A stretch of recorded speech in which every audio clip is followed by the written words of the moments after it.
Hello, I'm Bishop John Arnold and Bishop of Salford, and pleased to be able to speak to you on this occasion. We're still living in these very challenging times, aren't we?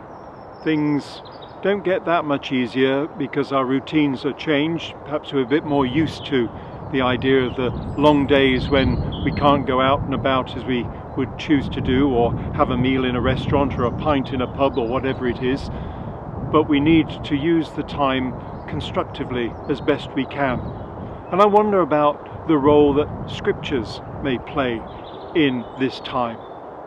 You may well have particular phrases of scripture that are really important and can be very useful in keeping us calm and centered.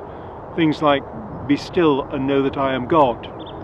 Or perhaps there's, "Know that I am with you always until the end of the world." Or, "Remain in my love."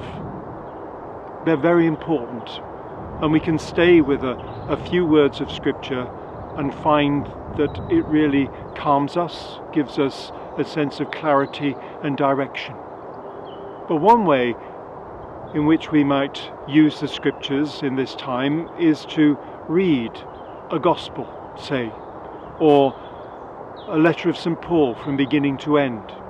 You see, as Catholics, normally we read the scriptures, don't we, at Mass on Sundays, and we just have a chunk from a letter of St. Paul to the Corinthians, or a passage from the Gospel of St. Matthew. I was really surprised, a good few years ago now, to find that I read the Gospel of St. Mark from beginning to end. Didn't take too long. I'm not a very fast reader, but it's quite a short Gospel. And I must say, it had a real impact on me. It was Mark's rendering of the story of Jesus in his own way, and it's quite remarkable. And when I read it 2 or 3 times, I began to find themes that were really important to me. Understanding how difficult the disciples were finding it to know what the Lord was all about and how to follow him and how to understand what he was teaching. To discover the importance of the role of the women in the gospel who actually move the teaching of Jesus ahead, and that remarkable woman who actually heals herself with her own miracle.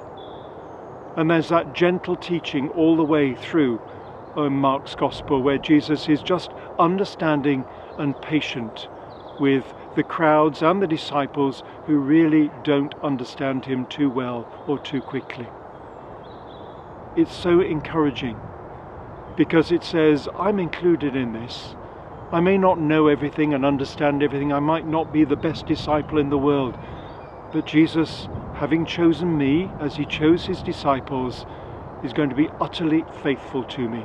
And when I get things wrong, he's ready to tell me to start again, to be wiser for what's gone wrong, to learn from my mistakes, and to carry on being the best disciple I can be. God bless you in these days. They are difficult for all of us, but let's take some strength and reassurance from the scriptures, whether in phrases or reading a gospel or a letter of St. Paul, because it's God speaking to us through his revealed word. Stay safe and stay well. God bless you all.